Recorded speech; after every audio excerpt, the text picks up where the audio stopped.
नमस्कार ओडिशावासी आपण मानक पाई मु नेइके आसीची आज दिनर केतोटी गुरुत्वपूर्ण खबर सेथिपाई भिडियोटी को पूरा शेष पर्यंत देखिबे एवं आपण मानक भल पाइबा स्वरूप गोटे गोटे लाइक करिबा सहित सब्सक्राइब करिनेबे।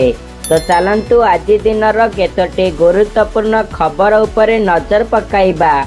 प्रथम खबर सतर्क कले पाणीपाग विज्ञानी 18 रु कमिब पुणी 30 रु बढ़िब जाड़। खरा जेमिति लुचकाली खेलुथिला ठीक सेमिति शीत भी एथर लुचकाली खेलिब।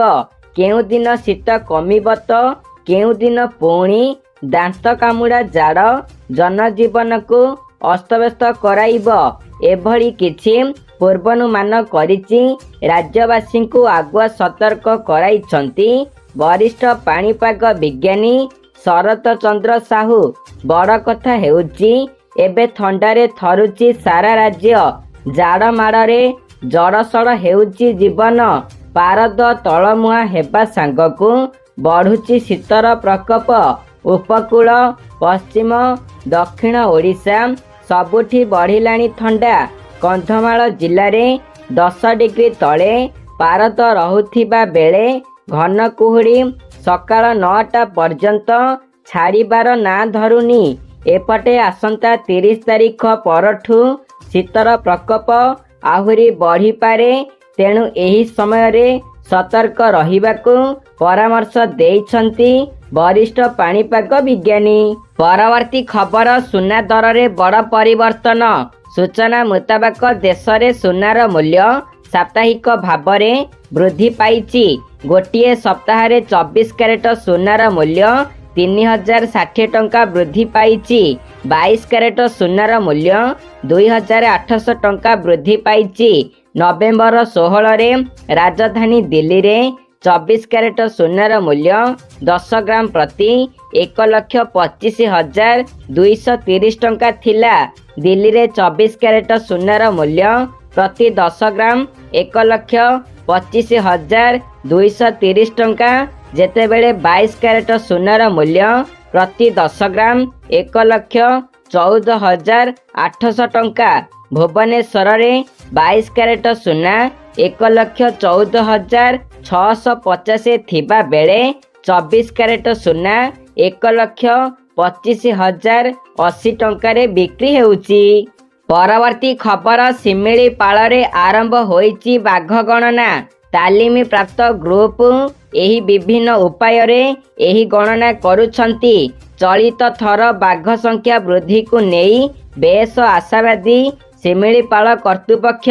केंद्र जंगल परिवेश और जलवायु परिवर्तन मंत्रालय और एनटीसीएर निर्देश क्रमे भारतीय वन्यप्राणी प्रतिष्ठान पक्षरु शिमिलीपाल रे आरंभ होईची बाघ गणना।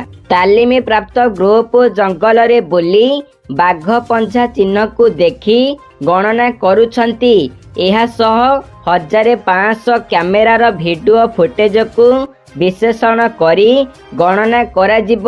बाघ मलत्याग करिथिबा स्थानरू सैंपल नेई टेस्ट परे गणना रे तथ्य जोड़ा जिब। पूरा प्रक्रिया रे तालीम प्राप्त 103 ग्रुप नियोजित अछंती। परवर्ती खबर बंगोपसागर रे पुणी लघुचाप। ओडिशा रे 2 दिन कमिब शीत। आभ्यंतरीणरू नेई उपकूल पश्चिमरू नेई दक्षिण ओडिशा सबुठी शीतर लहरी देखिबाकू मिलिछि। आगामी 2 दिन जाए एभली स्थिति जारी रहिब। परे तापमात्रा 2 रु 3 डिग्री बढ़िबा सह शीतर परिमाण सामान्य ह्रास पाइब। तथापि पश्चिम सह आभ्यंतरीण ओडिशार किछि जिल्ला रे प्रबल ठंडा अनुभूत हेब। 3टी जिला को 2 दिन पई येलो वार्निंग जारी करा जाइछि। सेपटे बंगोपसागर रे एक नुआ लघुचाप क्षेत्र सृष्टि होइछि। आंचलिक पाणीपाग विभाग अनुसार आगामी 2 दिन 3टी जिले में ठंडा पड़िबा सह प्रबल शीत पड़िब। एथिपाई कंधमाल झारसुगुड़ा और सुंदरगढ़ को येलो वार्निंग जारी करा जाइछि। सेहीपरि 2 दिन पर तापमात्रा 2 ରୁ 3 ଡିଗ୍ରୀ ବଢ଼ିବ ବୋଲି ପାଣିପାଗ ବିଭାଗ ପୂର୍ବାନୁମାନ କରିଛି। ପରବର୍ତ୍ତୀ ଖବର, ଟ୍ରାଫିକ୍ ନିୟମ ଉଲ୍ଲଂଘନକାରୀଙ୍କୁ ବଡ଼ ଆଶ୍ୱସ୍ତି। ଜୋରିମାନା 50% ହ୍ରାସ କଲେ ଓଡ଼ିଶା ସରକାର। ଟ୍ରାଫିକ୍ ନିୟମ ଉଲ୍ଲଂଘନ କରିଥିବା ଯାନବାହନ ମାଲିକ ଓ ଚାଳକମାନଙ୍କ ପାଇଁ ଓଡ଼ିଶା ସରକାର ଏକ ବଡ଼ ରିହାତି ଘୋଷଣା କରିଛନ୍ତି। ମୋଟରଯାନ ଆଇନ 1988 ଅନୁଯାୟୀ କିଛି ନିର୍ଦ୍ଦିଷ୍ଟ ଉଲ୍ଲଂଘନ କ୍ଷେତ୍ରରେ ପଡ଼ି ରହିଥିବା ଜୋରିମାନା ରାଶିକୁ ହ୍ରାସ କରିବାକୁ ସରକାର ନିଷ୍ପତ୍ତି ନେଇଛନ୍ତି। ଏହି ସୁବିଧା ଜୁଲାଇ 31, 2025 ପର୍ଯ୍ୟନ୍ତ ଉପଲବ୍ଧ ରହିବ। ବାଣିଜ୍ୟ ଏବଂ ପରିବହନ ବିଭାଗ ଦ୍ୱାରା ଜାରି ହୋଇଥିବା ଏକ ନୂତନ ବିଜ୍ଞପ୍ତି ଅନୁଯାୟୀ ଅପରାଧୀମାନେ ନିର୍ଦ୍ଦିଷ୍ଟ ଉଲ୍ଲଂଘନ ପାଇଁ କମ୍ପାଉଣ୍ଡିଂ ଫି ଦେଇ ଚାଲାଣଗୁଡ଼ିକୁ ସମାଧାନ କରିପାରିବେ। ଏହି ନିଷ୍ପତ୍ତି ପଡ଼ି ରହିଥିବା ଟ୍ରାଫିକ୍ ଚାଲାଣର ବାକି ପରିମାଣକୁ କମାଇବା ଏବଂ ସ୍ୱେଚ୍ଛାକୃତ ଭାବେ ନିୟମ ପାଳନକୁ ପ୍ରୋତ୍ସାହିତ କରିବା ଲକ୍ଷ୍ୟରେ ନିଆଯାଇଛି। ଏମ୍ଭି ଆଇନର ଧାରା 192A ଅନୁଯାୟୀ ପରମିଟ୍ ବିନା ଗାଡ଼ି ଚଲାଇଲେ ପୂର୍ବରୁ 10,000 ଟଙ୍କା ପରିବର୍ତ୍ତେ ଏବେ 5,000 ଟଙ୍କା ଜୋରିମାନା ଦେବାକୁ ପଡ଼ିବ। ଧାରା 194 ଅନୁଯାୟୀ ଅନୁମତିପ୍ରାପ୍ତ ଓଜନ ଠାରୁ ଅଧିକ ବୋଝ ସହିତ ଗାଡ଼ି ଚଳାଇଲେ 20,000 ଟଙ୍କା ବଦଳରେ 10,000 ଟଙ୍କା ଏବଂ ପ୍ରତି ଟନ୍ ଅଧିକ ବୋଝ ପାଇଁ 2,000 ଟଙ୍କା ବଦଳରେ 1,000 ଟଙ୍କା ଜୋରିମାନା ଦେବାକୁ ହେବ। ଅବଶ୍ୟ ଯେଉଁ ଚାଲାଣଗୁଡ଼ିକ ସମ୍ପର୍କରେ କୋର୍ଟରେ ପ୍ରସିକ୍ୟୁସନ ରିପୋର୍ଟ ଦାଖଲ କରାଯାଇଛି ସେଗୁଡ଼ିକ ଏହି ଯୋଜନାର ପରିସରଭୁକ୍ତ ହେବ ନାହିଁ। ପରବର୍ତ୍ତୀ ଖବର, ବିହାରରେ 10ମ ଥର ପାଇଁ ପୁଣି ଶପଥ ନେବେ ନୀତିଶ। ବିହାର ଏନ୍ଡିଏ ଏକ ବଡ଼ ବିଜୟ ହାସଲ କରିଛି। ଭାରତୀୟ ଜନତା ପାର୍ଟି ସବୁଠାରୁ ବଡ଼ ଦଳ ଭାବରେ ଉଭା ହୋଇଛି। ଏନ୍ଡିଏ ମୋଟ 202ଟି ଆସନରେ ବିଜୟୀ ହୋଇଥିବା ବେଳେ ତା ମଧ୍ୟରୁ ବିଜେପି 95ଟି ଓ ଜେଡିୟୁ 85ଟି ଆସନରେ ବିଜୟ ହାସଲ କରିଛନ୍ତି। ଏନ୍ଡିଏର ଏହି ବଡ଼ ସଫଳତା ପରେ ପୁଣି ଥରେ ମୁଖ୍ୟମନ୍ତ୍ରୀ ମୁକୁଟ ପିନ୍ଧିବେ ନୀତିଶ କୁମାର। 2024ରେ ସେ 9ମ ଥର ପାଇଁ ମୁଖ୍ୟମନ୍ତ୍ରୀ ଭାବେ ଶପଥ ନେଇଥିଲେ। ସେ ଚଳିତ ବର୍ଷ 10ମ ଥର ପାଇଁ ବିହାର ମୁଖ୍ୟମନ୍ତ୍ରୀ ଭାବେ ଶପଥ ନେବେ, ଯାହା ବର୍ତ୍ତମାନ ରେକର୍ଡ ସୃଷ୍ଟି କରିବାକୁ ଯାଉଛି। ତେବେ ମୁଖ୍ୟମନ୍ତ୍ରୀ ନୀତିଶ କୁମାର କହିଛନ୍ତି, 2025 ବିହାର ବିଧାନସଭା ନିର୍ବାଚନରେ ଆମକୁ ବିପୁଳ ସଂଖ୍ୟା ଗରିଷ୍ଠତା ଦେଇ ରାଜ୍ୟବାସୀ ଆମ ସରକାର ଉପରେ ସେମାନଙ୍କର ବିଶ୍ୱାସ ପ୍ରକାଶ କରିଛନ୍ତି।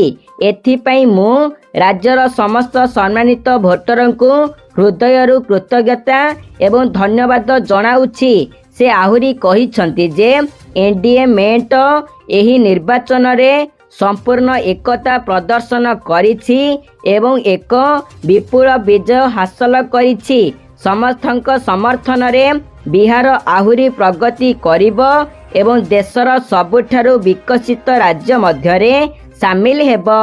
ପରବର୍ତ୍ତୀ ଖବର, ବିସିସିଆଇ କଲା ବଡ଼ ଘୋଷଣା। ଡିସେମ୍ବର 15 ନୁହେଁ, ଏହି ଦିନ ହେବ IPL ନିଲାମୀ। ଇଣ୍ଡିଆନ୍ ପ୍ରିମିୟର ଲିଗ୍ ସିଜିନ୍ 19 ପାଇଁ ନିଲାମର ତାରିଖ ଘୋଷଣା କରାଯାଇଛି। IPL 2026 ନିଲାମ ସମ୍ପର୍କରେ ଏକ ବଡ଼ ଘୋଷଣା କରିଛି ବିସିସିଆଇ। ଡିସେମ୍ବର 16ରେ ଆବୁଧାବିର ଅତିହାଦ ଆରେନାରେ ଅନୁଷ୍ଠିତ ହେବ। ତୃତୀୟ ଥର ପାଇଁ ବିସିସିଆଇ ଭାରତ ବାହାରେ ନିଲାମ କରିବ। ପୂର୍ବରୁ 2024 ନିଲାମ ଦୁବାଇରେ ଅନୁଷ୍ଠିତ ହୋଇଥିଲା। 2025 ନିଲାମ ଜେଦ୍ଦାରେ 2 ଦିନିଆ ନିଲାମ ଥିଲା। 2026 ନିଲାମ କେବଳ ଗୋଟିଏ ଦିନରେ ସମାପ୍ତ ହେବ, କାରଣ ଏହା ଏକ କ୍ଷୁଦ୍ର ନିଲାମୀ ପ୍ରକ୍ରିୟା ଏବଂ ସୀମିତ ଖେଳାଳିଙ୍କୁ ନେଇ ହେବ। ପରବର୍ତ୍ତୀ ଖବର, ଟାରିଫ୍ ପ୍ଲାନରେ ଫେଲ୍ ହେଲେ ଟ୍ରମ୍ପ। କ୍ଷମତାକୁ ଆସିବା ପରଠାରୁ ବିଶ୍ୱ ଶକ୍ତିର ଏକ ସ୍ରୋତ ସୃଷ୍ଟି କରି ଆସୁଥିବା ଆମେରିକାର ରାଷ୍ଟ୍ରପତି ଡୋନାଲ୍ଡ ଟ୍ରମ୍ପ ଏବେ ତାଙ୍କର ଆଭିମୁଖ୍ୟକୁ ନରମ କରୁଛନ୍ତି। ଦେଶକୁ ଘାରିଥିବା ମାନ୍ଦାବସ୍ଥା ଆମେରିକାକୁ ପୁଣି ଥରେ ମହାନ କରନ୍ତୁ ତାଙ୍କର ଦୃଷ୍ଟିକୋଣକୁ ପ୍ରଭାବିତ କରିଛି।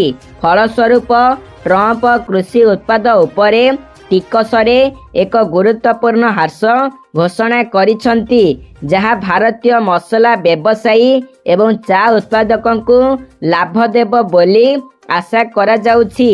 ଟ୍ରମ୍ପ ପ୍ରାୟ 200ଟି ଖାଦ୍ୟ, କୃଷି ଏବଂ କୃଷି ସମ୍ବନ୍ଧୀୟ ଉତ୍ପାଦ ଉପରେ ଆମଦାନୀ ଶୁଳ୍କ ହ୍ରାସ କରିବାକୁ ମଧ୍ୟ ନିଷ୍ପତ୍ତି ନେଇଛନ୍ତି।